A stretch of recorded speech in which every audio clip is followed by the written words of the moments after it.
आज सुबह उठी, काफ़ी दिन चढ़ गया था। राहुल का फ़ोन आया। वो बोली, हेलो राहुल, क्या बात है? वैसे ही फ़ोन किया क्योंकि आज तुम नहीं आई, सोचा हेलो ही बोल दूँ। क्या बात है राहुल, आज इतने प्यार से बात क्यों कर रहे हो? तुम कल काम के लिए पूछ रही थी। अब क्या इरादा है? मैंने तुम्हारे लिए अपने सेक्रेटरी की पोस्ट खाली की है, जब चाहे आकर ज्वाइन कर लो। राहुल बोला। राहुल, मैं कुछ ही देर में आती हूँ कहकर उसने फ़ोन काट दिया। उसने उदय को फ़ोन किया। हेलो भैया, अजीब सी बात है, वो राहुल ने मुझे खुद फ़ोन किया और पता है फ़ोन करके कहता है तुम्हारे लिए सेक्रेटरी की पोस्ट खाली की है। निक्की बोली, क्या ये सूरज कहाँ से उगा है? बाकी तुम्हें मैंने पहले ही कहा था कि इसका कुछ पता नहीं है। अभी कल तक तो आरजू की रट लगा रखा था। अब कैसे मान गया? ऐसा करो, जाओ और जाकर देखो कि बात क्या है। निक्की तैयार होकर राहुल के ऑफिस पहुंची। वो जैसे ही कमरे में आई तो राहुल ने उसे बुके दिया और बोला वेलकम। निक्की मुस्कुराते हुए आकर बैठ गई, लेकिन वो आज पहले की तरह राहुल के करीब नहीं आई। वो उसके सामने वाली कुर्सी पर बैठ गई। उसने कहा, अब बताओ क्या कह रहे थे आप? निकी, कल तुम्हारे साथ गया था तो एहसास हुआ कि तुमने मेरी वजह से बहुत कुछ झेला है, इसलिए मैंने तुम्हारी हर बात मानने का फैसला किया है। इसमें सबसे पहले तुम्हें जॉब देता हूँ। तुम मेरे साथ काम करना चाहती थी ना? राहुल बहुत प्यार से बोला। निक्की उसके मुंह को देखती रह गई। उसके अंदर की आरज़ू का दिल टुकड़ा टुकड़ा हो रहा था। वो चुपचाप उसे देख रही थी। क्या हुआ, जो पसंद नहीं आई? राहुल उठकर उसकी कुर्सी के पीछे आ गया और उसकी कुर्सी को पकड़कर बोला। आरज़ू का दिल बिल्कुल ही टूट गया, लेकिन वो घूमकर मुस्कुराते हुए बोली, नहीं, बहुत अच्छा है। अब हम सारा दिन साथ रहेंगे। मैं भी यही सोच रहा था। अब तुम खुश हो ना? राहुल ने उसके सर पर हाथ फेरते हुए कहा। आरजू को वो हाथ आग सा लग रहा था। उसका मन हो रहा था कि वे राहुल को खींचकर थप्पड़ मारे, लेकिन वो अपने गुस्से पर काबू कर रही थी। राहुल उसके पीछे खड़ा उसकी हर हरकत को देख रहा था। वो मन ही मन मुस्कुरा रहा था। राहुल ने उसे पूछा, निक्की, तुम्हारी किडनैप होने के बाद से तुम क्या कर रही थी? मतलब कहाँ थी? तुमने बताया ही नहीं। मैंने पहले भी पूछा था। ओह, उस वक्त मैं बहुत छोटी थी। किडनैपिंग के वक्त क्या हुआ मुझे कुछ याद नहीं। जब होश संभाला तो एक मम्मी थी, पापा थे भी थे। दोनों की इकलौती संतान थी। खूब प्यार करते थे मुझे। फिर जब मैं 10 साल की थी तो माँ छोड़कर चली गई। कैंसर था उन्हें। फिर पापा ने दूसरी शादी कर ली। फिर मुझे अमेरिका भेज दिया। उदय भैया मुझे वहीं से लाए हैं। निक्की बोली। राहुल को उसकी कहानी आरजू की कहानी में नजर आई। आरजू की मम्मी भी उसी वक्त कैंसर के कारण गुजर गई थी। जब वो 10 साल की थी उसके पापा ने भी दूसरी शादी कर ली थी। उसे भी अमेरिका स्टडी के लिए भेज दिया था और अब वह भी अमेरिका ही थी और उदय से लेकर आया था। बाकी उसे सारी बातें तो ठीक लगी, पर आरजू का उदय को भैया कहना उसे बहुत अच्छा लगा। वो मुस्कुरा दिया और फिर राहुल आकर अपनी सीट पर बैठ गया और बोला, अच्छा, काम आज से शुरू करोगी या कल से? बाकी अगर 1-2 दिन रुक कर आना चाहती हो तो तुम्हारी मर्जी, जैसा तुम चाहो। अब नहीं, मैं आज से ही कर दूंगी। बताओ क्या करना है? निक्की बोली। देखो, तुम्हें ब्लैक कॉफ़ी बनानी आती है? हाँ, मैं बना लेती हूँ। आरजू सोच रही थी, ये ब्लैक कॉफ़ी कब से पीने लगा, जरूर निक्की पर इम्प्रेशन जमा रहा है। तो एक कप अब बना कर लाओ। राहुल ने कहा। Okay sir. नहीं, तुम्हें मुझे सर कहने की ज़रूरत नहीं है, तुम राहुल ही कहो। तुम्हारे मुंह से राहुल सुनना अच्छा लगता है। राहुल बोला। आरजू साइड में बनी पेंट्री में गई और कॉफ़ी बनाते हुए गुस्से में मुंह बनाते हुए बड़बड़ा रही थी। तुम्हारे मुंह से राहुल सुनना अच्छा लगता है, समझता क्या है खुद को? कॉफ़ी बन गई थी, वो लेकर चली गई। उसने लाकर बड़ी तहजीब से राहुल के सामने रख दी। राहुल बोला, तुमने अपने लिए नहीं बनाई, इसमें से आधी पी लो। राहुल, मैं किसी का झूठा नहीं पीती, पर मैं तो पी लेता हूँ, कहकर उसने कॉफ़ी निक्की की तरफ बढ़ा दी। उसने दूसरा दूसरा कप लेने की भी कोशिश नहीं की। आरजू ने उसकी तरफ देखा और उससे कप लिया, लेकिन उसे आज खुद से ही जलन हो रही थी। राहुल किसी और लड़की को ऐसे कैसे ट्रीट कर सकता है? वो मन ही मन बोली, मेरा दिल कर रहा है पूरा कप उस पर उड़ेल दूँ। राहुल ने उसकी तरफ देखा तो मुस्कुरा दी। राहुल बोला, मुझे लगा कि तुम शायद मेरे ऊपर ही कॉफ़ी फेंक दोगे। मैं ऐसा कैसे कर सकती हूँ? निक्की बोली। निक्की, तुम्हारी तबीयत तो ठीक है ना? आज कुछ अजीब सा बिहेव कर रही हो। नहीं तो मैं ठीक हूँ, तुम्हें यूँ क्यों लग रहा है? हाँ, थोड़ा अजीब लग रहा है क्योंकि आज तुम बहुत ही अजीब बिहेव कर रहे हो। पहले तो तुम मुझे सीधे मुँह बात भी नहीं करते थे, बस आरजू का ही नाम जपते थे। आज तुम्हें मुझ पर बड़ा प्यार आ रहा है। तुम्हें मैंने ऐसे कभी नहीं देखा, इसलिए थोड़ा अजीब सा लग रहा है। निक्की ने कहा। अब तुम मुझे ऐसा ही देखोगे, मैंने सोच लिया है। अब आरजू को छोड़ दूंगा। वैसे भी हमारा तलाक हो गया है। मैंने उसे थोड़ा प्यार क्या कर दिया। वो आरजू खुद को पता नहीं क्या समझने लगी। हमेशा लड़ती है, ये क्यों किया, उससे बात क्यों की। अब तुम्हारे बारे में पता लग गया है तो उससे भी चिढ़ गई। तंग आ गया हूँ मैं। राहुल इधर उधर घुमाते हुए बोल रहा था। उसकी पीठ पीछे आरजू गुस्से से मुंह बना रही थी। मुझे क्या पड़ी है, मैं तुमसे पूछो, प्यार करती हूँ तुम्हें इस निक्की की तरह नहीं। इतने साल बाद आकर हक जमा दिया। तुम तो शुरू से ही ऐसे थे, आज कोई लड़की कल कोई लड़की, मेरा यही दिमाग ख़राब था। जो तुमसे प्यार किया वो अपने ख्यालों में खोई हुई थी। अचानक राहुल ने उसकी बाह पकड़ ली। उसकी कॉफ़ी गिरते गिरते बची। राहुल उसे कप पकड़ कर खुद पीने लगा। कमाल है, ये इतनी मीठी कैसे हो गई? इतने शुगर डाली है क्या? नहीं तो, ओ लगता है तुमने पी है इसलिए मीठी हो गई, राहुल शरारत से बोला। आरजू की बर्दाश्त की हद पार हो गई। वो बोली, राहुल तुम ठीक कह रहे हो, मेरी तबीयत सच में ख़राब हो रही है। अगर तुम कहो तो कल काम पर आ जाऊं। राहुल भी जानबूझकर उसे बाहों और पीठ पर हाथ करते हुए बोला।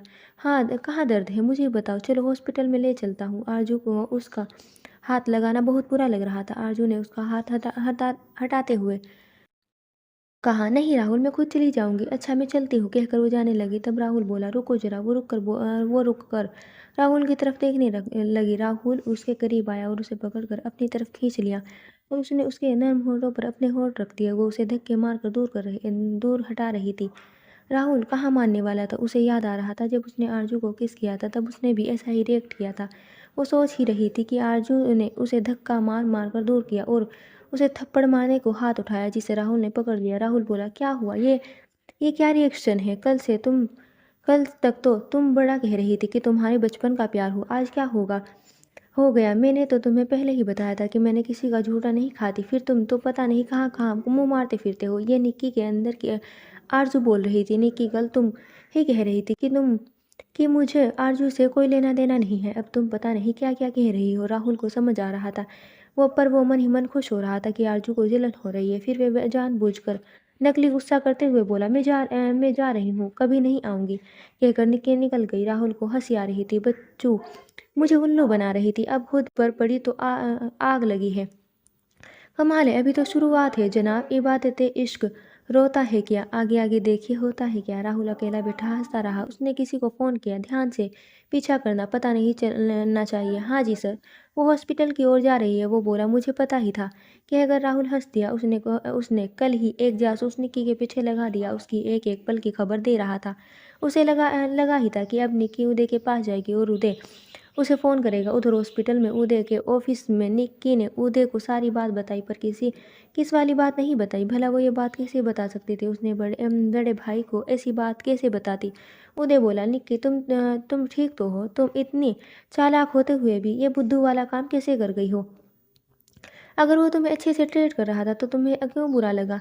मैंने तुम्हें कहा ही था कि उसे अभी अपने दिल का पता नहीं चल रहा है। वो सच ही कह रहा होगा कि कल तेरी सिचुएशन देखकर उसे तुझ पर प्यार आ गया होगा। दूसरी तरफ आरजू बनकर तू उससे हमेशा झगड़ा करती है।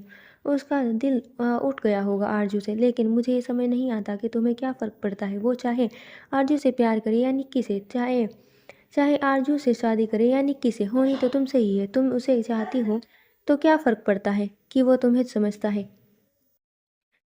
क्या समझता है? तुम इतनी बेचैन क्यों हो गई? भैया आप इस बात को नहीं समझेंगे। मैंने उसे आरजू के रूप में प्यार किया है और चाहा कि बदले में वो भी मुझे सच्चा प्यार करे। मैंने उसका और लड़कियों के साथ घूमना भी भुला दिया, लेकिन उसने मेरे साथ ये क्या किया? मैं ही निक्की हूँ। ये मैं जानती हूँ, ये आप जानते हो, वो तो नहीं जानता। उसके लिए तो नुक्की अपने आपकी बहन है और उसका बचपन का प्यार है। अगर वो उससे शादी करेगा तो इसके लिए वो निक्की से ही शादी करेगा, मुझसे नहीं। इसका मतलब ये भी है कि वो हम दोनों के साथ ही धोखा कर रहा है। आरजू लगभग रोते हुए बोली, हाँ ये बात तो मैंने सोची ही नहीं। राहुल के लिए तुम दो अलग अलग ही हो। अब क्या इरादा है भैया? अगर ये निक्की को सुनेगा तो मैं इसे कभी भी नहीं अपनाऊंगी और ना ही कभी माफ़ करूंगी। ये मेरे प्यार को समझता क्या है? उसने पहले प्यार जताया, फिर तलाक देकर दिल तोड़ दिया। भैया आपको पता नहीं कितना रोई थी मैं। कोई दोस्त कोई हमदर्द नहीं था। किससे कहती कि मेरे साथ क्या हुआ है? अमेरिका चली गई, वहाँ खुद को जैसे तैसे संभाला। ये फिर वहाँ पहुँच गया, मुझसे माफ़ी मांगी और मैं पगली फिर से मान गई इसे प्यार करके फिर से धोखा खाने को। वैसे मैं इसी काबिल हूँ। आरजू जोर जोर से रो पड़ी। उदय उसके पास आया और उसके सर को अपने सीने से लगाकर बोला, नहीं निक्की, बहुत हो गया, अब नहीं, मैं तुम्हारे साथ हूँ। अब वो कमीना तुम्हें और दुख नहीं दे सकता। अगर उसने निक्की को चुना तो हम कह देंगे कि अब एक पत्नी को तलाक दिए बिना वो दूसरी शादी नहीं कर सकता। नहीं भैया, अगर उसने निक्की को चुना तो मुझ पर एक एहसान करना, मुझे किसी दूसरी कंट्री भेज देना। मैं उसे फेस नहीं कर पाऊंगी। आरजू बोली, मैं उसे फ़ोन कर देता हूँ, कहकर उदय ने राहुल को फ़ोन किया। कुछ देर बाद राहुल को फ़ोन उठा लिया था। हेलो, हाँ उदय, क्या हाल है? ठीक है यार, क्या बात है, तूने आज निक्की को बुलाया है? बुलाया था। उदय बोला। हाँ यार उदय, तू और निक्की ठीक कहते हैं, मुझे आरजू से नहीं निक्की से शादी करनी चाहिए। आरजू से प्यार करता करता हूँ या नहीं पता नहीं उदय, मैं समझ नहीं पा रहा कि किसे प्यार करूं और किसे नहीं। वो गाना सुना है ना, हम तेरे बिना भी जी नहीं सकते और तेरा बिना भी जी नहीं सकते, बस यही मेरी हालत है। कभी लगता है कि आरजू से प्यार है, कभी लगता है निक्की से प्यार करता हूँ। क्या करूँ यार? तुम न राहुल, तुम ऐसा कर सकते हो? तुम्हें किसी एक को चुनना होगा। ये कोई सामान थोड़ी है, ये उन दोनों के साथ ही धोखा है। तुम किसी एक के बारे में सोचो। निक्की समझती है कि तुम्हारा आरजू से तलाक हो गया है, इसलिए वो तुम्हारे पास आ जाती है, लेकिन अगर उसे पता हो गया कि तुमने आरजू को तलाक नहीं दिया तो वो कभी तुम्हारे पास नहीं आएगी। मैं तो खुद से उसे आने ही नहीं दूंगा। ठीक है यार, मैं इतना पागल थोड़ी हूँ।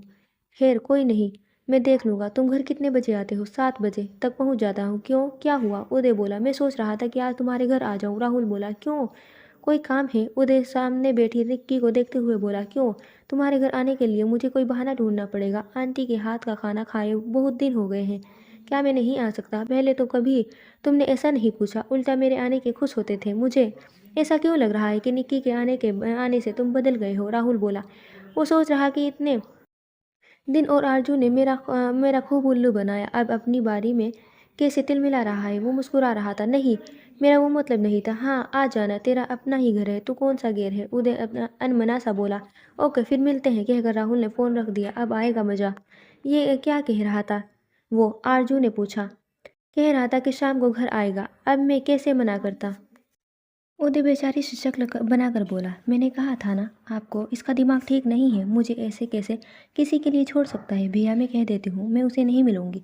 मुझे बुलाना भी मत। आरजू गुस्से में पैर पटकते हुए बोली। वो दोनों 6:30 बजे ही घर आ गए थे। उन्होंने ध्यान से देखा, पार्किंग में राहुल की कार नहीं थी, तो उन्हें सुकून मिला। आरजू अंदर आते हुए बोली। मैं अपने कमरे में जा रही हूँ, उससे जो कहना है कह देना, मुझे नहीं मिलना। वो बोलते बोलते चुप हो गई जब उसकी नज़र लिविंग रूम में पड़ी। सामने बैठा राहुल उन्हें देखकर मुस्कुरा रहा था। वो वहीं रुक गई। क्या हुआ? उदय उसके पीछे आ रहा था। वो रुक कर पूछा। फिर उसने भी राहुल को देखा और बोला। राहुल तुम आ भी गए, क्यों नहीं आना चाहिए था क्या? राहुल ने पूछा। तुम लोग मुझे देखकर खुश नहीं हुए? नहीं ऐसा नहीं है, बहुत दिन बाद मिले हो। मैं खुश हूँ, क्यों नहीं हूँगा यार? तो मेरा वो बचपन वाला दोस्त है, कहकर उदय और निक्की राहुल के पास आकर बैठ गए। वो कार की सर्विस ने करानी थी, तो ड्राइवर मुझे यहाँ छोड़कर कार ले गया। उसे सर्विस स्टेशन पर छोड़कर दूसरी कार ले आएगा, राहुल बोला। वे उन दोनों के हाव भाव समझ गया था कि अंदर से दोनों बुरी तरह से आग बबूला हो रहे हैं। बच्चों, किसने कहा था मुझसे पंगा लेने को? उसे उसे उनके चेहरे देखकर हंसी आ रही थी। उसकी मम्मी भी आ गई। वो किचन में चाय नाश्ते के लिए कहने गई थी। उसे देखकर निक्की उसके पास आ गई और बच्चों की तरह उनसे लिपट गई और बोली। और पापा और दादू कहाँ हैं? बेटा वो दोनों किसी बिजनेस पार्टी पर गए हैं, आने वाले ही होंगे, मम्मी ने बताया। धत तेरी की, इन्हें भी आज ही जाना था। निक्की ने मन ही मन में सोचा। यहाँ इसे पीछे छुड़ाने के लिए सोचना होगा। आंटी जी, आपको तो पता ही है कि मैंने निक्की से बचपन में ही और प्रॉमिस किया था कि बड़े होकर मैं निक्की से शादी करूंगा। सो मैं आज यहाँ आपसे निक्की का हाथ मांगने आया हूँ। राहुल बोला। राहुल ये अचानक क्यों? उदय बोला। अचानक नहीं, मैंने बहुत सोचने के बाद ये फैसला किया है। मुझे याद है निक्की मेरे कारण किडनैप हुई थी। अब मुझे अपनी जिम्मेदारी निभानी चाहिए। राहुल बोला। बस पर बेटा ये फैसला इनके दादाजी और पापा का है, वो ही ये फैसला कर सकते हैं। उनकी मम्मी बोली। हाँ जी आंटी, मुझे पता है वो नहीं वो ना नहीं करेंगे। राहुल को पता था कि वो उसकी बात आँख में घी का काम करेगी, और वही हुआ। आज गुस्से से बोली। नहीं, मुझे ये शादी मंजूर नहीं है। तुम्हारी पहली शादी से तलाक नहीं हुआ है, तलाक भी हो जाएगा। उससे क्या देर लगेगी? हम दोनों के साइन हुए पड़े हैं, बस जमा करना बाकी है। कैसी शादी, कैसा तलाक, क्या चल रहा है? भाई, दादाजी आते हुए बोले। दादाजी की बात सुनकर सब उनकी तरफ देखने लगे। राहुल खड़ा हो गया। उसने दादाजी और पापा के चरण छूकर आशीर्वाद लिया और बोला। दादाजी, मैं निक्की से शादी करना चाहता हूँ, उसका हाथ मांगने आया हूँ। दादाजी और पापा तो राहुल से वैसे ही नाराज थे। उसने आरजू उसने निक्की को शादी की, फिर तलाक दे दिया और बोले। बेटा, हमें ये रिश्ता मंजूर नहीं है। तुम तलाकशुदा हो और हमारी बेटी भी अभी भी शादी नहीं हुई है। ये हमारी बेटी है, हम एक से एक लड़का ढूंढ लेंगे इसके लिए। राहुल के पैरों तले तो मानो जमीन ही खिसक गई हो। वो सोफे पर बैठ गया, फिर कुछ सोचकर बोला। दादाजी, जो निक्की को बचपन से प्यार करता हूँ, और बड़ी बात यह है कि निक्की मुझे प्यार करती है, तो आप प्लीज़ पुराने ज़माने के अमरीश पुरी ना बनिए। बस हमें अपना आशीर्वाद दीजिए। अमरीश पुरी का क्या मतलब है? पता भी है कितना बड़ा, कितना अच्छा एक्टर है वो। उसका नाम इज़्ज़त से लिया करो। आजकल के बच्चे भी बस दादाजी अमरीश पुरी के बड़े फ़ैन थे। उन्हें राहुल की और कोई बात नहीं सुनाई दी। सिवाय अमरीश पुरी के नाम के सब मुँह छुपा कर हँसने लगे। राहुल को भी हँसी आ गई। उसने बड़ी मुश्किल से दबाई। निक्की गुस्से से बोली, तुम कहते हो कि तुम मुझसे प्यार करते हो, तो आरज़ू के साथ तुम्हारा क्या था? कल तक तो तुम आरज़ू की रट लगाए हुए थे। अब एक दिन में आरज़ू को छोड़कर तुम्हें मुझसे प्यार हो गया। तुम्हारा क्या पता कल कोई और मिल जाए तो तुम मुझसे प्यार करने लगी। ये सच है कि मैं आरज़ू को प्यार करता हूँ, पर बचपन से जवानी तक मैंने सिर्फ़ तुमसे प्यार किया है। मैंने ज़िंदगी में सिर्फ़ तुम्हें और आरज़ू से ही प्यार किया है। राहुल बोला, तुम अभी भी कह रहे हो कि तुम आरज़ू को प्यार करते हो। ये कैसे हो सकता है? हमें मंज़ूर नहीं है। पापा बोले, अब मैं झूठ कैसे बोल दूँ कि मैं नहीं करता, जबकि सच यही है कि आरज़ू से प्यार करता हूँ, इसलिए निक्की से भी प्यार करता हूँ। अगर मैं आरज़ू से प्यार नहीं करता तो मैं निक्की से भी नहीं करता। राहुल अब भी उन्हें घुमा रहा था, जानते सभी थे मगर सभी नाटक कर रहे थे। राहुल, अब तुम घर जाओ, इस मामले में फिर बात करेंगे। उदय बोला, नहीं यार, मेरी ज़िंदगी का सवाल है, मैं कैसे जा सकता हूँ? मैं चला गया तो मेरी आरज़ू का क्या होगा? जितना प्यार मैं आरज़ू से करता हूँ उतना वो भी तो मुझसे करती है। क्यों आरज़ू? करती हो ना? राहुल ने निक्की के पास होकर पूछा। सभी खड़े हो गए थे और उसके पास आ गए थे कि कहीं निक्की को कोई नुकसान न पहुँचाए। सब उसकी बात सुनकर हैरान रह गए। लेकिन सब ये नाटक जारी रखा। ये क्या ड्रामा है? पापा बोले, तुम्हारा दिमाग तो ठिकाने पर है। पहले दिमाग खराब था, तभी तो मैं इन्हें दो समझता रहा। अब तो ठीक है, मैंने इसे पहचान लिया। ये मेरी आरज़ू ही है। बाकी सब धोखा खा सकते हैं, पर मैं नहीं। क्यों उदय? क्यों आरज़ू? तुम सब मिलकर इतने दिन से मेरा उल्लू बना रहे थे। आरज़ू, मैंने ज़रा सा नाटक किया तो कैसे तिलमिला गए दोनों हम।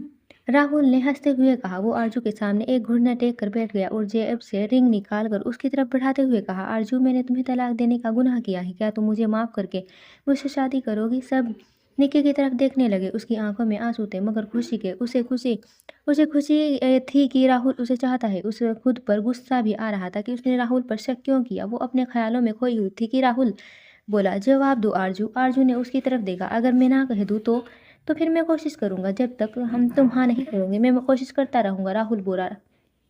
आरज़ू ने आंसू भरी आंखों से सर हिलाते हुए कहा, जाओ, मैंने तुम्हें माफ़ किया। वो अपना हाथ उसकी तरफ बढ़ा दिया। राहुल ने उसका हाथ पकड़ लिया, पकड़कर रिंग पहना दी। सभी तालियां बजाने लगे। उदय ने राहुल को गले लगा लिया। देखा, मैंने कहा था ना, मेरा दोस्त ऐसा नहीं है। राहुल, आरज़ू तो थोड़ा दहक गई थी, पर मुझे पता था कि मेरा राहुल इतना घटिया नहीं है कि वो दोनों को धोखा दे। मुझे भी नाज है अपनी दोस्ती पर। वो कमीना, तूने क्या दोस्ती निभाई? हाँ, ये अगर तुझे पता चल गया था कि तू आरज़ू है तो सीधा ही क्यों नहीं बताया? राहुल बोला, ठीक है, तो क्या हुआ? तो क्या किया? अगर मैंने नहीं किया तो ये कैसे पता चलता कि तुम आरज़ू से इतना प्यार करते हो? उदय बोला, चलो, बातें तो बहुत हो गई।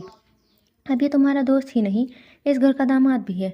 इसकी आओ भगत करो भाई। और निकी बेटा, जाओ, आरजू बनकर आओ। हमें भी ऐसे अजीब सी लगती हो तुम। दादाजी बोले। राहुल उस सबसे नज़र चुरा कर आरजू को देख रहा था, जिसकी खुशी छुपाए नहीं छुप रही थी। वो उठी और बोली, मैं अभी आती हूँ, कहकर वो अपने कमरे की ओर चली गई। राहुल उसे जाते तब तक देखता रहा जब तक वो आंखों से ओझल नहीं हो गई। राहुल ने अपने पापा को वीडियो कॉल करके बताया, पापा, मैंने आरजू को मना लिया है, अब जल्दी ही शादी करने वाले हैं। पता है पापा, आरजू हुई खोई हुई निकी है। ये तो बहुत बढ़िया बात है, पर अब मेरे संबंधी बदल गए हैं। कहाँ है मेरा यार? राहुल के पापा बोले। राहुल ने उदय के पापा की तरफ फ़ोन कर दिया। राहुल के पापा बोले, हाँ जी समधी जी, क्या हाल है यार? अपनी भी बरसों की ख्वाहिश पूरी हो गई, अब कोई और ख्वाहिश नहीं है रही। लेकिन मिस्टर किशोर का क्या? जो पहले इसके पापा थे, कहीं उसने तो नहीं किडनैप किया? नहीं, आरजू कहती है कि वो अच्छा बंदा है, बस उसकी बीवी और बेटी उसे मजबूर करते हैं ये सब करने के लिए। उन्हीं के कहने पर उसने 2 करोड़ रुपए लिए थे। उदय के पापा बोले, ये औरतें होती ही ऐसी है, इसलिए तो मैंने दूसरी शादी नहीं की। अब देख, मजे में हूँ। और और मेरा बेटा, अब तू भी शादी कर ले बेटा, बहुत हो गया। अब तो राहुल की भी शादी हो रही है, तू अकेला कब तक रहेगा? दादाजी बोले, नमस्ते पापा जी, बस पापा जी, अब तो ऐसे ही अच्छे हैं, क्या करना है अब शादी करके? राहुल के पापा बोले, यूँ ही। वो एक दूसरे से काफ़ी देर तक बातें करते हैं, फिर उन्होंने जल्दी आने का वादा करके फ़ोन बंद कर दिया। तभी आरजू अपने रूम में जा रही थी। राहुल की नज़रें कब से दरवाजे पर ही टिकी हुई थी। उसके आते ही वह उसे देखता ही रह गया। उसने इसे बहुत दिनों बाद देखा था। उसका मन हो रहा था कि वो भागकर उसके गले लग जाए। उदय ने उसे देखा तो उसने उसके पैर पर पैर मारा और धीरे से कहा, अपनी आंखें इधर-उधर कर ले। ऐसा लग रहा है मानो आँखों से ही खा जाओगे। यार, इतने दिन हो गए हैं मिले हुए। साले देख तो लेने दे, राहुल भी धीमी आवाज़ में बोला। राहुल, काफ़ी देर हो गई है। तुम कह रहे थे कि तुम्हें कहीं ज़रूरी काम जाना है। उदय ने उसे आँख से इशारा करते हुए बोला। आरजू को भी घुमा लाओ। हमारे पास इतना टाइम नहीं होता, बेचारी को कहीं ले जा नहीं पाते। हाँ हाँ, मैंने जाना तो था। आरजू को एतराज़ ना हो तो ले जाता हूँ। पापा जी, दादाजी, ले जाऊँ आरजू को? राहुल ने बड़े अदब से पूछा था। बेटा, इसमें पूछने की क्या बात है, ले जाओ, उदय के पापा ने बोला। राहुल को तो मुँह मांगी मुराद मिल गई थी। वो आरजू को लेकर बाहर आ गया। सब उन्हें बाहर तक छोड़ने आए। उदय उससे पीछे सबसे पीछे था। उसने ऑल द बेस्ट दिखाकर उन्हें बाय किया। कार में बैठते ही आरजू बोली, मैं जानती थी ये दिन ज़रूर आएगा, लेकिन इतनी जल्दी आएगा ये पता नहीं था। तुम बहुत इंटेलिजेंट हो। सो तो हूँ ही। I am the great Rahul Singhania. भला कैसे ना पहचानता, उसने हंसते हुए कहा। वो लोग काफ़ी बाहर आ गए थे। राहुल ने कार रोकी और सीट बेल्ट खोलकर आरजू की तरफ हुआ तो आरजू बोले, क्या कर रहे हो आप? बड़ी ही कुछ बोलती उससे पहले ही राहुल ने उसकी सीट बेल्ट खोल दी और बोला, मैडम, हमेशा ये सब गलत वलत ना सोचा करो। कई बार बंदा सच में कुछ ना कह रहा हो। चलो उतरो। वो उसे देखकर मुस्कुरा दिया। आरजू भी अपनी सोच पर शर्मा गई। वो भी कार से नीचे उतर आई। सामने बहुत ही प्यारा नजारा था। कल करती नदी बह रही थी। तभी एक बंदा बोट लेकर आया। दोनों बोट पर बैठकर सैर के लिए निकल पड़े। दोनों आमने सामने बैठे थे। राहुल इसे देखे जा रहा था। ऐसे मत देखो राहुल, कुछ कुछ होता है। आरजू बोली, अच्छा जी, ऐसा क्या होता है हम में? राहुल बोला, कहकर उसने आरजू का हाथ पकड़ लिया। फिर बोला, तुम्हें पता है, मुझे ना तुम्हारा वो जलन वाला चेहरा बहुत अच्छा लगा जब तुम खुद से ही जल रही थी। जब मैं निक्की की तारीफ कर रहा था तो तुम जल कर कोयला हो जा रही थी। सच में मुझे तुम पर और भी प्यार आ रहा था। तुम जल रहे होगे, मैं नहीं जलती। आरजू बोली, देखो जरा, कहकर राहुल ने उसका चेहरा पकड़ लिया और अपनी तरफ घुमाया। दोनों की आंखें मिली। दोनों एक दूसरे को कुछ देर देखते रहे। अचानक राहुल ने आगे बढ़कर उसके होठों पर किस कर दिया। अर्जुन ने भी दोनों आंखें बंद करके किस करने लगी। वो लोग कुछ ही देर में यूं ही बैठे रहे। फिर राहुल ने उसे छोड़ दिया और आकर उसके पास बैठकर उसके कंधे पर अपनी बाहें रखते हुए उसे अपनी बाहों में ले लिया और बोला, आरजू, अब कहीं मत जाना, मैं मर जाऊंगा। आरजू ने अपना हाथ उसके मुंह पर रख दिया और बोली, ऐसा नहीं कहते, अब मैं वो आपके पास ही रहूंगी। सिर्फ आरजू और राहुल काफ़ी देर ऐसे ही बोट पर घूमते रहे। फिर करीब 9 बजे राहुल और आरजू के घर पहुंच गए। उदय ने गेट खोला। आओ राहुल, अब खाना खा कर जाना। उदय बोला, नहीं यार, अब भूख नहीं है, घर पर खा लूंगा।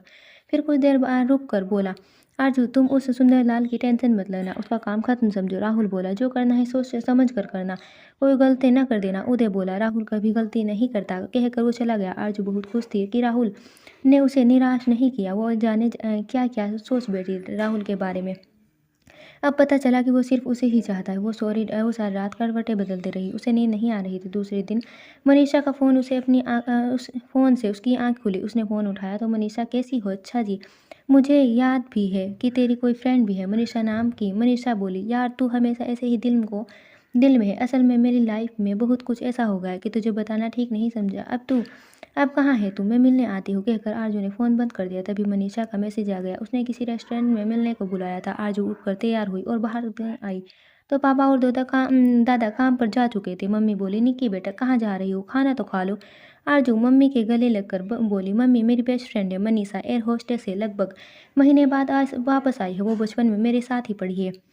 मम्मी, पता है, स्कूल में खाना नहीं ले जाते थे क्योंकि मेरी मम्मी मेरे लिए बनवाती ही नहीं थी। उन्होंने नौकरों से कह रखा था कि ये लेकर नहीं जाती। जब वो या पापा मुझसे पूछते तो मैं झूठ कह देती कि मुझे भूख नहीं लगती। लेकिन मनीषा को जब पता चला, वो उस दिन से रोज़ मेरे लिए टिफ़िन लाने लगी। हर सुख दुख में मेरे साथ खड़ी रही है वो। मैं अक्सर रब का शुक्रिया करती रही कि क्या हुआ, उसने मेरी माँ को छीन लिया, बदले में इतनी अच्छी फ्रेंड तो दे दी। पुराने दिन याद आते ही आरजू की आंखों में आंसू आ गए। मम्मी भी रो पड़ रही थी। वो बोली, मेरी बच्ची को क्या क्या दिन देखने पड़े, क्या बात है, आज माँ बेटी को बहुत प्यार उमड़ रहा है। कोई हमें भी ग्रुप में ले लो, कहकर उसने उदय को गले लगा लिया। फिर आरजू को ऊपर से नीचे तक देखते हुए बोला, राहुल राहुल से मिलने जा रही हो क्या? नहीं भैया, मनीषा से मिलने जा रही हूँ। क्या आप मुझे वहाँ छोड़ देंगे? उदय ने मनीषा के बारे में सुन रखा था। वो उसे मिलना चाहता था, सो मान गया। दोनों कुछ ही देर में बताए हुए रेस्टोरेंट पहुँच गए। आरजू बताए हुए टेबल पर पहुंची तो मनीषा पहले ही वहाँ बैठी हुई थी। आरजू को देखते ही वो उसे लिपट गई। उदय को देखकर मनीषा देखते ही रह गई। उसने आरजू से पूछा, ये कौन है? ओह, ये मेरे उदय भैया है, मुझे छोड़ने आए हैं। तुझे बाकी स्टोरी मैं बाद में बताती हूँ। आरजू बोली, हेलो, मैंने आपके बारे में बहुत सुन रखा है। आरजू से लगता है कि आपको पहले ही से ही जानता हूँ। उदय ने हाथ मिलाते हुए कहा, हेलो, आपसे मिलकर अच्छा लगा। आइए आप भी बैठिए, मनीषा बोली। सॉरी, फिर कभी बैठूंगा, मेरा हॉस्पिटल पहुंचना जरूरी है। उदय बोला। क्या हुआ, सब ठीक तो है? मनीषा हॉस्पिटल का नाम सुनते ही बोली। हाँ यार, भैया डॉक्टर है, वो उनका अपना हॉस्पिटल है, काम पर जाना है। आरजू अर्जु आरजू ने मनीषा को समझाया। ओह, तो मैं तो घबरा ही गई। आप इस बार कहाँ का टूर करके आई हो? थका देता होगा ना इतने प्लेन में रहना? उदय ने पूछा। जी, शुरुआत में तो दिक्कत होती है, अब तो आदत हो गई है, मनीषा बोली। चलो मैं चलता हूँ। आरजू, एक मिनट, बात सुन, इधर आ जरा। उदय ने उसे साइड पर बुलाया और कार्ड पकड़ाते हुए कहा। ये लो, रख लो, जितना खर्च करना है करो। ओके, चिंता मत करना भैया। ये देखिए, अब इतने कार्ड मेरे पास है। ये दादाजी ने दिया है, ये पापा ने दिया है, मैं ये मम्मी ने दिया है, और एक राहुल ने दे दिया। तो मैं इतने कार्ड्स में क्या करूँगी? आप अपना कार्ड रखिए, अपनी गर्लफ्रेंड के काम, आपकी गर्लफ्रेंड के काम आएगा। अर्जुन ने इसका कार्ड को उसे वापस करते हुए कहा। कमाल है, दादाजी ने या पापा ने मुझे बिना मांगे कभी पैसे नहीं दिए। हाँ, मम्मी ज़रूर दे देती थी माँगने पर, पहले सारी डिटेल बतानी पड़ती थी, पैसे क्यों चाहिए, किस काम के लिए चाहिए, फिर जाकर मिलते थे, वो भी अपने हिसाब से ही। इस काम के लिए इतना क्या करना है, इतने लो, इस काम के लिए चलो। और तुझे तुझे ये लिमिटेड वाले कार्ड दे दिए, वाह सच में। अब तो मैं सोच रहा हूँ, काश तेरी जगह मैं किडनैप कर लेते। उदय हंसकर बोला। आरजू ने उसे हल्के से मुक्का मारते हुए कहा। क्या भैया, आप भी किसी बात ही करते हैं, ऐसी बात दोबारा मत करना, मुझे पता है क्या क्या झेलना पड़ा है। अच्छा ये लो, पापा वाला कार्ड आप ले लो। पगली, मैंने मैंने क्या करना है इस कार्ड का? ये तो मैं उस टाइम की बात कर रहा था जब मैं पढ़ता था, अब तो मेरे पास बहुत पैसे हैं। अच्छा मैं चलता हूँ, ज़रूरत पड़े तो बुला लेना, तुम्हारा यहाँ का बिल मैं कर दूंगा, मैं दे कर जाऊंगा, कहकर उसने मनीषा की तरफ देखा, जो उन्हें ही देख रही थी। दोनों ने एक दूसरे को बाय किया और उदय चला गया। मनीषा उदय और आरजू को बात करते देखती रही कि आरजू बड़ी लकी है, जब देखो एक से बढ़कर एक हैंडसम लड़के उसके साथ फिरते रहते हैं। पहले वो राहुल से शादी करती है, अब ये उदय भैया बना लिया है। हाँ सच, ये उदय तो राहुल का दोस्त है, और शायद इसीलिए उसने उसे बहन बना लिया होगा। ये वो यही अब सोचती हुई उदय की तरफ देख रही थी कि उदय ने उसकी तरफ देखकर बाय किया तो उसने भी मुस्कुराकर बाय कर दिया। वो मन ही मन में सोचने लगी, हाय क्या स्माइल है कि उदय की। उदय के जाने के बाद जैसे ही आरजू मनीषा के पास आई तो मनीषा ने उसे कसकर पकड़ लिया और बोली, क्या बात है, एक तरफ राहुल जैसा भैया और दूसरी तरफ उदय जैसा राहुल जैसा सैया, और दूसरी तरफ उदय जैसा भैया, कहाँ से, कैसे बता यार, दम तो लेने दे, अभी सुनाती हूँ सारी कहानी। हुआ यूँ कि मुझे आम से एलर्जी हुई थी, तो मैं बीमार हुई, तो उदय ने के हॉस्पिटल गई। उदय की बहन बचपन में खो गई थी, उसे किसी तरह शक हुआ कि मैं उसकी खोई हुई बहन हूँ, इसलिए उसने डीएनए टेस्ट करवाया, तो मैं सच में उसकी बहन निकली। अब वो मेरी फैमिली है। आरजू ने बताया। क्या? तो वो तेरा पापा और वो मम्मी, वो सब कौन है? मनीषा ने हैरान होकर पूछा। मैंने उनसे पूछा था कि मेरी मम्मी को जंगल से मिली थी, जब मैं 10 साल की थी तो उनकी डेथ हो गई थी, तब से पापा ने पाला। किससे पता था कि लाइफ ऐसे सरप्राइजेस देगी? आरजू बोली। वाह, ये तो बढ़िया है, तू उनकी बेटी निकली। अच्छा, ये बात उन्हें, मेरा मतलब ये तेरी स्टेप माँ को पता न चल जाए, वरना वो इनसे पैसे लेने आ जाएगी। मनीषा बोली। हाँ, ये तो है ही। आरजू बोली। तूने राहुल के बारे में नहीं बताया? मनीषा उसे गुदगुदी करते हुए। यार, कि अब क्या बताऊँ, तेरे जाने के बाद उसने मुझे तलाक दे दिया। क्या अब क्या होगा? मनीषा ने पूरी बात सुने बिना ही रिएक्शन दे दिया। मेरी माँ, मेरी पूरी बात तो सुन पहले। तलाक के बाद मैं अमेरिका चली गई, तब राहुल को एहसास हुआ कि उसे मुझसे प्यार है, तो वो मेरे पीछे अमेरिका पहुंच गया। उसने मुझे मना लिया और उदय भैया वहाँ आ गए। मैं निक्की बन गई। निक्की ही वो लड़की थी जिससे राहुल बचपन से प्यार करता था, जिसके लिए उसने मुझे तलाक दिया था। तो थोड़ा हमने परेशान किया, फिर वो मुझे पहचान गया। अब हमारी दोबारा शादी है। वाह वाह वाह, क्या स्टोरी है, ये स्टोरी पर फिल्म बननी चाहिए। मनीषा बोली। मुझे छोड़ तू, अब नहीं सुना। आजकल कैसे कट रही है तेरे बॉयफ्रेंड के साथ, शादी कब कर रहा है वो? आरजू बोली। आरजू, वो कमीना भी धोखेबाज निकला। मैंने सोचा उसे सरप्राइज दूंगी, मैं बिना बताए घर आ गई तो वो कुत्ता कमीना किसी कमीने को मेरे घर ही लेकर आ गया था हुआ था। मैंने कहा तो उल्टा मुझे ही कहता है, तुम भी तो बाहर ये सभी करती हो। गुस्सा बहुत आया। जैसा था वैसे ही बाहर उठाकर मारा साले को। समझता क्या है खुद को? मनीषा ऐसे ही थी। ये उसका तीसरा बॉयफ्रेंड था। उसे बार बार ब्रेकअप की आदत हो गई थी। उसे कोई फर्क नहीं पड़ता था। ये नहीं था कि वे ऐसी ही थी। वो तो हर बार रिश्ता ईमानदारी से निभाती थी, लेकिन लड़के ही हमेशा बेईमान निकलते। चल अच्छा हुआ उसकी असलियत तेरे सामने आ गई। इनसे तो जितना दूर रहे उतना ही अच्छा है। आरजू बोली। तभी अंदर से प्राइवेट रूम से कुछ लोग बाहर आए। सब कोई बिजनेसमैन लग रहे थे। मनीषा उसकी तरफ देखने लगी, लेकिन उसकी तरफ पीठ होने की वजह से उसका चेहरा चेहरा साफ नहीं दिख रहे थे। आरजू ने उसे डांटा, तो चुपचाप खाना खा, वो पीछे पड़ गए तो मुश्किल हो जाएगी। याद है एक बार कैसे कैसे हमारे पीछे तुम्हारी वजह से 2 लड़के पड़ गए थे। उसे कॉलेज के दिनों की वो वाक़या याद आ गया जब कॉलेज के लंच टाइम में वो दोनों मार्केट के बुक लेने गई थी। मार्केट दूर था, वो बस में से गई। बुक्स लेकर वो वापस आ रही थी तो हमेशा की आदत के तहत मनीषा सामने से आते 2 लड़कों को देखकर आरजू से बोली, हाय आरजू, देखना तो कितना हैंडसम है। वो दोनों उन्हें देखने लगी। वो लड़के जब उनके पास से गुजरे तो वो बोले, क्या हाल है सोनू? बस आपका ही ख्याल है, मनीषा से ने बोला तो धीरे से कहा था, पर उन लड़कों ने सुन लिया था। उनके पीछे आ गए। हाँ, वो तेज़-तेज़ चलकर बस में चढ़ गई थी तो जानबूझकर स्टॉप पे इस वाली साइड नहीं बैठी थी कि वो लड़के उस तरफ ना आ जाएँ, लेकिन वो लड़के ढीठ निकले। वो सड़क वाली साइड की खिड़की तरफ आ गए। मनीषा डर के मारे खिड़की वाली साइड बैठी थी कि वो बस में चढ़ ना जाए, लेकिन जब उसने देखा कि वो खिड़की पर आ गए तो आरज़ू को खिड़की वाली तरफ करके खुद अंदर हो गई। ले वो लड़की पूछने लगे, आप कहाँ जा रहे हो? हम आपको क्यों बताऊँ? आरज़ू बोली, चलो कहाँ से आए हो फिर ये बता दो। दूसरा बोला, इतने में बस ही चल पड़ी। लड़का बोला, वेट करना, हम आते हैं। सारे रास्ते मनीषा की जान निकलती रही। आरज़ू पीछे देख वो आ तो नहीं रहे। हाय, अगर वो हमारे पीछे कॉलेज पहुँच गए तो। मनीषा बोली जा रही थी। आरज़ू, बचा ले यार, कॉलेज में सर से डाँट पड़ेगी। दूसरी तरफ सर ने घर बता दिया तो ऑमलेट बना देगी। ऐसा नहीं था कि आरज़ू को डर नहीं लग रहा था। वो दिखा रही थी। वो जैसे तैसे कॉलेज पहुँची। वो लड़के पीछे नहीं आए। उन्होंने कॉलेज पहुँचकर सांस ली। उस दिन के बाद उन्होंने कसम खा ली, आइंदा ऐसा काम नहीं करेगी। बात याद आते ही मनीषा ने झट से मुँह घुमा लिया और बोली, तौबा मेरी तौबा, अल्लाह बचाए इन लड़कों से। आरज़ू भी हँसती, तभी उन्हें लगा उनमें से 2 उनकी तरफ आ रहे हैं, या फिर घबरा गई। दोनों सर नीचे करके बैठ गई। आरज़ू को लगा वो उनके टेबल के पास ही रुक गए। आरज़ू, तुम यहाँ क्या कर रही हो? आवाज़ सुनकर उसने मुँह उठाया और राहुल, आप बोलते हुए वे खड़ी हो गई। राहुल के साथ ईशान था। राहुल ने बिना उससे पूछे आरज़ू के साथ बैठ गया और ईशान आरज़ू को देखते ही मनीषा के बगल में बैठने लगा तो उसकी गोद में ही बैठ गया। मनीषा चिल्लाई तो वे ठीक से बैठा। मनीषा हैरानी से उसको देख रही थी। कमाल है, ये भी आरज़ू को ही देख रहा है। हाय, ये राहुल तो कितना स्मार्ट है। वो सामने बैठे राहुल को देखते हुए सोच रही थी। बड़ा अजीब सा सीन था। राहुल और आरज़ू एक दूसरे को देख रहे थे। सामने बैठा ईशान, आरज़ू और मनीषा राहुल को देख रही थी, पर दोनों का ही मोटिव अलग-अलग था। ईशान तो आरज़ू को टाइगर के रूप में देख रहा था और मनीषा उसे पाने अपने फ्रेंड के लवर के रूप में देख रही थी। वो खुश थी कि उसके बॉयफ्रेंड को इतना हैंडसम पति मिला। राहुल आरज़ू से बोला, आरज़ू, ये ईशान तुम तो पहचानती ही हो। दोनों ने ईशान की तरफ देखा तो वो आरज़ू को ही देख रहा था। आरज़ू ने हेलो कहकर हाथ बढ़ाया। ईशान हाथ पकड़कर देखता ही रह गया। राहुल ने उसका हाथ पर थप्पड़ मारते हुए कहा, कमीने, ये भाभी है तेरी। ईशान जैसे नींद से जागा है वो बोला, हेलो भाभी जी, आपसे मिलकर बहुत खुशी हुई। तब आरज़ू ने राहुल को मनीषा से मिलवाया। राहुल, ये मेरी बेस्टी है मनीषा, एयर होस्टेस है। ओह हेलो मनीषा, राहुल ने हाथ में हिलाते हुए कहा। राहुल ने टेबल के नीचे आरज़ू का हाथ पकड़ रखा था। वो आपस में बात करते रहे। फिर राहुल आरज़ू से बोला, चलो चलें, मैं यहाँ अपनी फ्रेंड से मिलने आई हूँ। मैं इसके साथ ही रहूँगी, आप दोनों जाइए। राहुल ने मनीषा की तरफ देखा और उसे मनीषा से जलन हुई।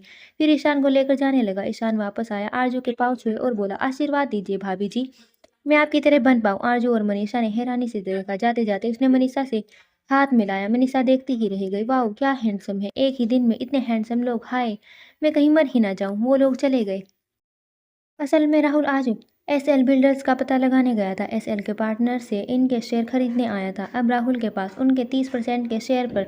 उसने आरज़ू को अभी बताना ठीक नहीं समझा। मनीषा और आरज़ू बैठी पुरानी बातें याद करती रही। फिर उन्होंने खाना खाया और वहाँ से निकलकर मॉल की तरफ चल दी। मनीषा अब और वो जब इकट्ठे होते ढेरों सारी शॉपिंग करते। उसकी बातें खत्म ही नहीं हो रही थी। राहुल और ईशान दोनों वापस आ रहे थे तो ईशान बोला, राहुल भाई, भाभी जी से कहना मुझे भी ट्रेनिंग दे दे। आज मेरा जन्म सफल हो गया। मैं उनका इतना बड़ा फ़ैन हूँ।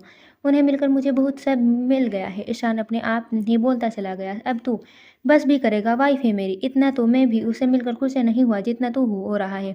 अगर इसी तरह करेगा तो दोबारा मिलवाऊंगा भी नहीं। राहुल बोला, यार तुम इस तरह की बातें क्यों करते हो? देखो, मैं कोई गलत नहीं कह रहा हूँ। मैं तो उसकी इज्जत करता हूँ। भाभी जी है मेरी मम्मी जैसी है। आज से तू मेरा पापा है। अब ठीक है, प्लीज़ बात तो करना। ईशान उसका हाथ पकड़कर बोला। राहुल को हंसी आ गई। वो बोला, तुझे इस तरह देख कर कौन कहेगा कि तू इतना बड़ा अफसर है? तेरे लिए मैं कोई अफ़सर नहीं हूँ, मैं तेरे बचपन का दोस्त हूँ, मेरे लिए इतना तो कर ही सकता है तू। मैं मिन्नत कर रहा हूँ, मैं तो और तुम हँस रहे हो। ईशा ने बच्चे की तरह मुँह बनाते हुए कहा। आरज़ू काफ़ी लेट घर वापस आई, मम्मी उसका वेट कर रही थी। वो अंदर आई तो मम्मी को देखकर बोले, अरे मम्मी, आप यहाँ अब सोए नहीं अभी तक? जिसकी जवान बेटी आधी रात को बाहर हो, वो कैसे सो सकती है भला? मम्मी बोली। आरज़ू उससे लिपट गई। मेरी प्यारी मम्मी, मैं अब बच्ची नहीं हूँ, इसलिए तो ज़्यादा चिंता हो रही कि तू अब बच्ची नहीं रही। मम्मी, मैं मनीषा के साथ थी, हम मॉल गए, मूवी देखी, फिर शॉपिंग गए, टाइम का पता ही नहीं चला। आरज़ू बोली, बेटे मुझे बहुत डर लगता है कि पहले जैसा दोबारा ना हो जाए, बड़ी मुश्किल से मिली है तुम। मम्मी ने उसे गले लगाते हुए कहा, मम्मी चलो आज आपको एक सीक्रेट बताती हूँ। आरज़ू ने अपने कमरे में ले आई, अंदर आते ही बोली, मम्मी मैं सीक्रेट एजेंट हूँ, मैं कोई मिशन कर चुकी हूँ, कई एक बार गोली भी लगी थी, ये देखो। आरज़ू ने कमीज़ उठाकर दिखाया, बच गई थी, गोली साइड में लगी थी। कोई ऑर्गन में डैमेज नहीं हुआ, पर अब मेरी प्रमोशन हो गई है, मैं अब खुद मिशन पर नहीं जाऊँगी, बाकियों को ट्रेनिंग दूँगी। मम्मी सुनकर हैरान आरज़ू को देखते रह गई, वो कुछ नहीं बोल पा रही थी। मम्मी, अपने टाइगर का नाम सुना है? आरज़ू ने पूछा। वो जिसने क्लब में गैंगस्टर को पकड़वाया था। मम्मी ने हैरानी से पूछा। मैं वही टाइगर हूँ, कौन मुझे कह सकता है टाइगर? तुम क्या कह रही हो तुम? पापा भी उसका वेट कर रहे थे। उसकी आवाज़ सुनकर आए थे, मगर जो उन्होंने सुना उनके पैर वहीं जम गए। उन्होंने हैरानी से पूछा, जी पापा जी? आरज़ू बोली। दोस्तों, कहानी अच्छी लगे तो please like, comment, share and subscribe करना बिल्कुल ना भूलें। कल मिलते हैं एक नए पार्ट के साथ, तब तक के लिए बाय बाय।